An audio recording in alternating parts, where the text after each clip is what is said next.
Le quartier, bien sûr, n'est pas merveilleux, mais enfin, c'est pas mal, quoi. J'allais vous dire, vous avez un beau point de vue. Non. Non? Pas au point de vue, non. Vous avez une vue plongeante sur tout Paris.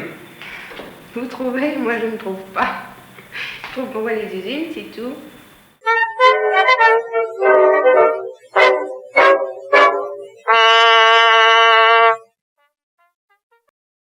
Il existe à Paris, dans un quartier vétuste du 19e arrondissement, un ensemble qui préfigure le Paris de demain.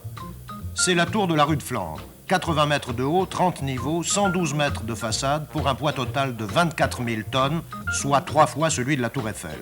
Depuis qu'elle est là, elle alimente les conversations dans le quartier. Est-ce que vous trouvez ça beau? Bon, je peux pas dire que c'est très joli tout de même, hein. Mais enfin, les gens qui sont dedans se retrouvent bien, alors c'est ce qu'il faut, hein. Et vous-même, vous aimeriez y habiter, là? Ah, c'est beaucoup mieux, oui. Le quartier a bien changé. Ah ben, le quartier a changé de 100% d'abord. Quand ils auront fini de la reconstruction, là, ça ira beaucoup mieux. Et ça ne vous fait pas un écran contre la lumière, cet Au ensemble? contraire, ça nous apporte de la lumière. Parce que tous les matins, vous avez la lumière qui nous rapporte là. Tous les jours. On sent que vous êtes content. Ah ben, ça nous a élargi la route d'abord. Parce que c'était étriqué ici. Cet immeuble nous a apporté beaucoup de clientèle qui change. Même des artistes amateurs, si on peut dire. Peintres amateurs, des choses comme ça. Ce qui n'était pas le cas avant. Non, pas du tout. Quel genre de clients y avait-il avant? C'était des personnes âgées, il n'y avait pas d'enfants. Là, il y a beaucoup d'enfants et dans notre métier, c'est quand même appréciable. Pour ce qui est du paysage, ça vous gêne pas d'avoir ça en face, non? Oh bah c'était quand même un peu plus agréable. C'est qu'on avait quand même des vieux taulis là en face. Hein. C'était pas très agréable, évidemment. Mais ça vous paraît pas bizarre comme architecture? Non, c'est moderne. C'est moderne simplement. Les petits décrochements là sur les côtés, ça. Je connais rien hein, là-dedans. Ah oui. Enfin, vous aimeriez y habiter, ça? Ah oui, c'est la question bien d'habiter, sûr, c'est beau. question Ouais. de ça, oui. Non, c'est cher. Vous avez vu la tour qui est derrière vous, là? Oui.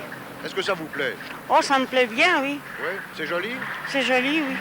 Et vous aimeriez habiter là-dedans? Oui, j'aimerais beaucoup y habiter, mais je n'ai pas les moyens de pouvoir y habiter.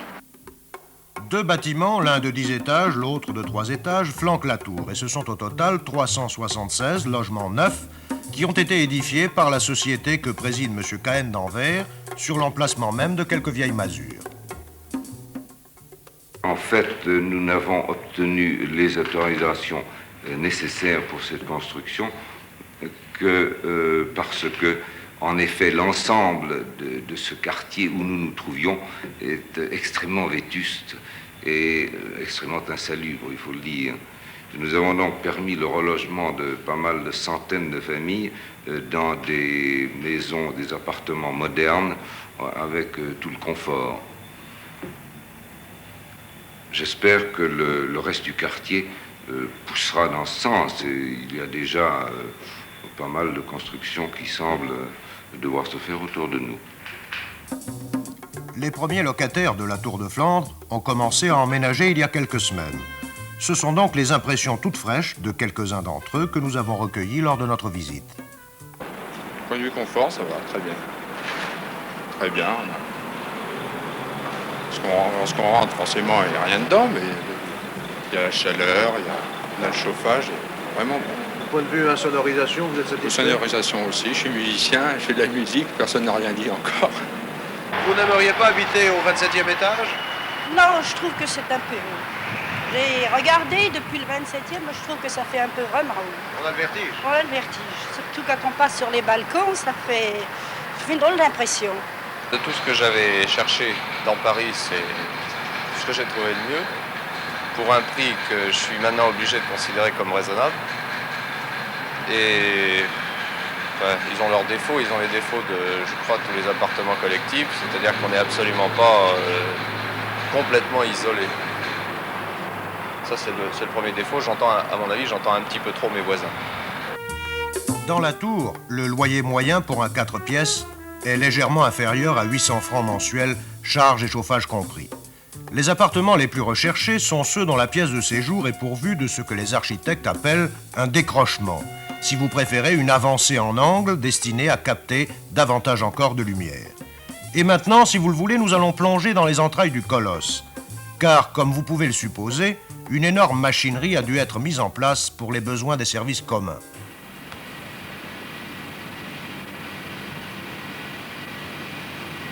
On a l'impression, monsieur, d'être ici dans la salle des machines d'un paquebot. Je crois que c'est une installation importante. C'est une installation importante, déjà par sa puissance, puisque nous disposons de 5 millions de calories, qui nous permettent de chauffer non seulement les habitations, mais aussi les parties commerciales et de préparer l'eau chaude sanitaire pour les 376 appartements de cet ensemble. Nous utilisons le chauffage urbain qui pour nous d'ailleurs a été une très grosse facilité. Nous avons un ensemble qui comprend 62 km de tubes noyés dans les sols et dans les plafonds. Combien d'ascenseurs? Nous avons 11 ascenseurs, dont en particulier 4 pour la tour. Ces ascenseurs sont spéciaux puisqu'ils sont à commande enregistrée et à une vitesse relativement importante, justifiée par la hauteur d'élévation, qui est de 2 mètres secondes. Un coup d'œil à la maquette de la Tour de Flandre permet de mieux voir les panneaux qui ont été apposés sur chaque balcon. Leur but est triple, donner à chacun l'impression d'isolement, faire écran au soleil d'été, prévenir par cette coupure la sensation possible de vertige aux étages les plus élevés. Tout ceci fait que l'on vit dans un appartement de la Tour de Flandre, tout comme dans un logement de hauteur normale. Où habitiez-vous, monsieur, avant de venir ici? J'habitais dans le centre, dans le 2e. Alors, qu'est-ce qui vous a fait choisir cet immeuble et ce quartier? Son modernisme. Son modernisme et son confort, surtout parce que j'habitais une très, très vieille maison. 1792, vous voyez le genre à peu près. Les poubelles à l'entrée. J'habitais au 5e. Enfin, aucun confort. Aucun confort. C'est pour ça que j'ai déménagé finalement. Qu'est-ce qui vous paraît particulièrement agréable ici, dans cet appartement? La façon dont il est conçu. Et surtout son habitabilité et puis comment dirais-je, son côté pratique. Son côté pratique, confort, enfin, et modernisme. Le loyer vous paraît comment? Moyen, élevé, bon marché? Moyen. Moyen. Pour ce que c'est, je trouve que c'est même intéressant, quoi. Parce qu'on a le garage en plus, toutes les charges sont comprises et on a même une cave, tout est compris dans le loyer. J'habite là avec un copain, c'est mieux pour partager le loyer. Vous n'auriez pas aimé habiter dans un autre quartier de Paris, plus près du centre? Oh, c'est assez centré ici. On arrive, moi je travaille près de l'Opéra, ça fait 11 stations métro, et ça va bien comme ça. Il y a, je crois, 8 appartements par niveau. Ça, je ne sais pas exactement ce qu'il y a, ça. Alors je voudrais savoir si vous vous sentez bien chez vous ici, ou bien si les voisins sont un peu trop près à votre... Oh non, pas du tout. On ne voit pas du tout les voisins. On les devine, mais on ne les entend pas. On est vraiment très bien chez soi, très chez nous, tout à fait. Et la sonorisation? Assez bonne au point de vue extérieur, vis-à-vis de la rue, et puis intérieur, pour les voisins, on n'entend pas du tout les voisins. On n'est pas gêné par ses voisins. Vous n'êtes pas gêné par le vent? Le vent, de temps à autre, bien sûr. Nous sommes là dans la pièce orientée nord-est et nous sentons le vent froid, bien entendu. Enfin, je pense qu'avec des rideaux, parce que pour le moment, il n'y en a pas, mais j'espère en avoir très prochainement grâce à ma couturière. Et je crois que tout ça va s'arranger très, très bien. Est-ce que la vue vous plaît? Oui, ça me plaît beaucoup. Hein. Par exemple, le soir, on a toutes les différentes couleurs vers le Sacré-Cœur et je trouve ça c'est très très joli. Maintenant, les avantages, c'est que vous avez beaucoup de soleil. Enfin, il y a de l'espace, il y a beaucoup de soleil et, mon Dieu, le quartier, bien sûr, n'est pas merveilleux, mais enfin, c'est pas mal, quoi. J'allais vous dire, vous avez un beau point de vue. Non. Non? Pas au point de vue, non. Vous avez une vue plongeante sur tout Paris? Vous trouvez? Moi, je ne trouve pas. Je trouve qu'on voit les usines, c'est tout. Ça vous gêne beaucoup, ça? Les usines, alors c'est pas tellement agréable. On a la fumée qui vient sur la terrasse. C'est tout noir. Est-ce que vous avez du vent? Ah oui, ça, on a du vent. Pour être venté, ça, vraiment. On a beaucoup de vent. Est-ce que le quartier vous plaît? Non, pas du tout. Je ne suis pas du tout habituée à ça. Ce quartier, non. Dites-moi alors ce qui vous déplaît dans ce quartier. Mais ce qui me déplaît, le quartier vraiment par lui-même, parce qu'il n'y a pas de commerçants, puis c'est un quartier... Enfin, je ne dirais pas mes opinions personnelles, parce que... Mais il n'y a pas de commerçants, c'est pas gai, c'est triste, comme quartier c'est noir, il n'y a que des usines. Puis mon Dieu, il n'y a aucune commodité à part le métro. Il n'y a pas de parc, il n'y a rien. À part ça, est-ce que vous êtes heureuse d'être ici? En définitive, oui. Il est sûr qu'une certaine accoutumance est nécessaire avant que l'on se sente à l'aise dans une construction en hauteur.